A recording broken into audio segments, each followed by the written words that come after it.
and them crucified Christ, remember? Christ was a Christian and them crucified Christ, say him is not what it is. No, but let's go back to the facts. People have been arrested, and the Rastafarians in Toronto, for example, have a very bad reputation. I wouldn't say that the Rastafarians have a bad reputation. I would say people give the Rastafarians bad reputation because the Rastafarians, all of these things happening before the Rastafarians even start coming to Canada anyway around here. But the things that are very obvious are things like the way you look, right? To most people who are very conservative in dress, you look quite strange. Plus the fact that you advocate smoking marijuana. Yeah, you think this, I'll show you this now. Could they tell God that it's not legal? No, but they couldn't tell God that it's not legal. You have a very strong religious belief, but other people don't necessarily share that. And what they see are the obvious things.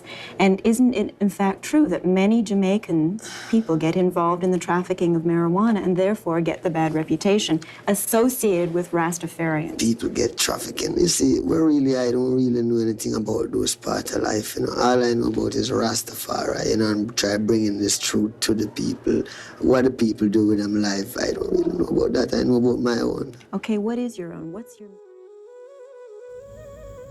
Beginning with the colonization of Africa by Europeans. The history of Rastafari begins with the colonization of Africa, or Ethiopia as it is known to believers. The European powers took many Africans as slaves, and the people of Africa were divided up and sent into exile as captives throughout the world. The areas of captivity became known as Babylon. For Africans, this exile marked the suppression of their culture by whites. However, Rastafarians believe that the suppression of blacks in Babylon is ending and that soon they will all return to Ethiopia. The foundation of the Rastafari movement. Look to Africa, where a black king shall be crowned, he shall be your redeemer. This statement became the foundation of the Rastafari movement back to Africa by Garvey. In the 19th century, there were growing calls for the African diaspora located in Western Europe and the Americas to be resettled in Africa. Of significant influence on Rastafari was the Jamaican-born activist Garvey, who spent much of his adult life in the US and Britain. Garvey supported the ideal of global racial separatism and rejected the ideal that black people of African descent living in the Americas should campaign for their civil rights. Instead, he believed that they should migrate together back to Africa. Therefore, the Rastafari movement began in Jamaica during the 1930s, following a prophecy made by Garvey, a black political leader. Garvey led an organization known as the Universal Negro Improvement Association, whose intention was to unify blacks with their land of origin. Garvey preached, "Look to Africa, where a black king shall be crowned, he shall be your redeemer." The prophecy was rapidly followed by the crowning of Emperor Haile Selassie I in Ethiopia. Rastafarians see this as the fulfillment of Garvey's prophecy. The religion takes its name from Haile Selassie's original name, Rastafari, Makonnen. Haile Selassie is therefore regarded by Rastafarians as the Black Messiah. Jah Rastafari, he is a figure of salvation, and it's believed he will redeem blacks from white oppressors, reuniting them with their homeland, Africa. Historical accounts of Rastafari. The Rastafari movement developed out of the legacy of the Atlantic slave trade, in which over 10 million Africans were enslaved and transported to the Americas between 16th and 19th centuries. Once there, they were sold to European planters and forced to work on the plantations. Around a third of these transported Africans were relocated in the Caribbean, with under 700,000 being settled in Jamaica. In 1834, slavery in Jamaica was abolished after the British government passed the Slavery Abolition Act 1833. Racial prejudice, nevertheless, remained prevalent across Jamaican society. Christian revivalism was a key influence on Rastafari. Many Afro-Jamaicans joined Christian churches during the Great Revival of 1860 to 1861. They brought with them many inherited African beliefs and rituals, which they syncretized with Christianity in various ways. Haile Selassie and the rise of Rastafarianism. On November 2nd, 1930, Rastafari Makoni was crowned Haile Selassie Emperor of Ethiopia, becoming the first sovereign monarch crowned in sub-Saharan Africa since 1891 and the first Christian one since 1889.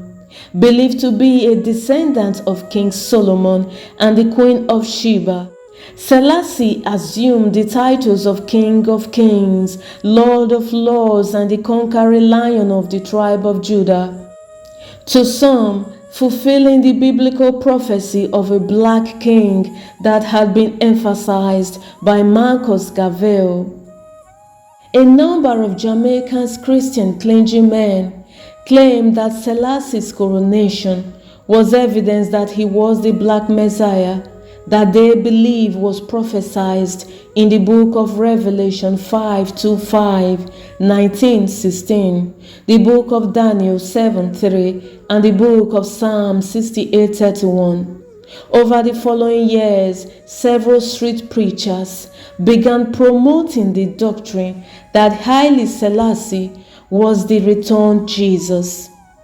They first did so in Kingston, and soon the message spread throughout 1930s Jamaica, especially among poor communities who were hit particularly hard by the Great Depression.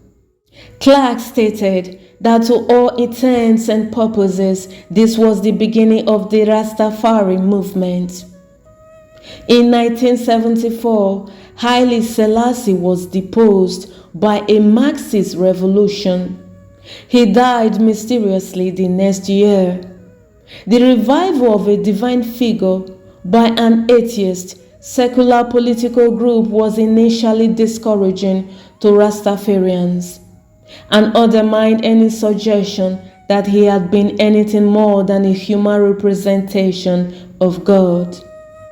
Modern Rastafarianism.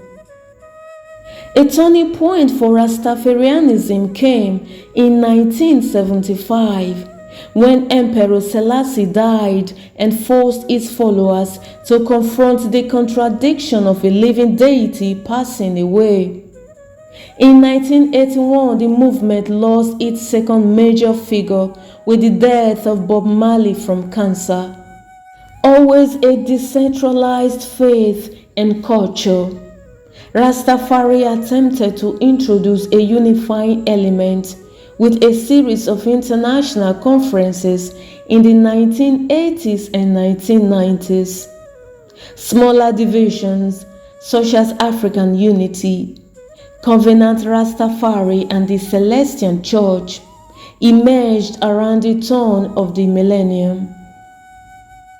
International spread and decline.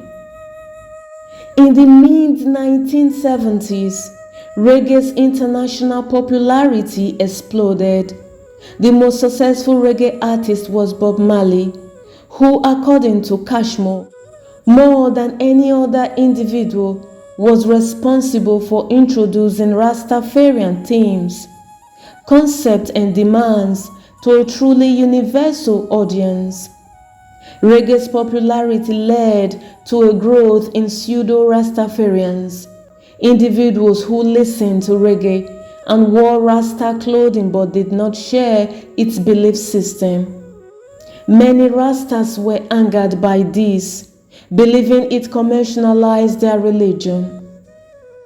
Following Marley's example, Jamaican political parties increasingly employed Rasta language, symbols, and reggae references in their campaigns.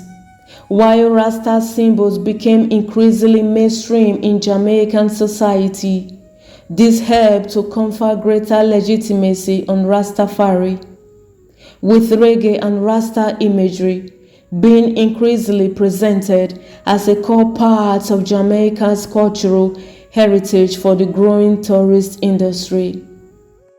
Enthusiasm for Rastafari was likely dampened by the death of Haile Selassie in 1975 and that of Marley in 1981. During the 1980s, the number of Rastas in Jamaica declined, with Pentecostal and other charismatic Christian groups proving more successful at attracting young recruits, with several prominent Rastas converted to Christianity. However, the mid-1990s saw a revival of Rastafari-focused reggae associated with musicians from the 1990s. Jamaica also witnessed the growth of organized political activity within the Rasta community. In 1995, the Rastafari centralized organization was established in Jamaica as an attempt to organize the Rastafari movement. So there you have it. Thank you for watching. I'll see you in my next one. Bye bye.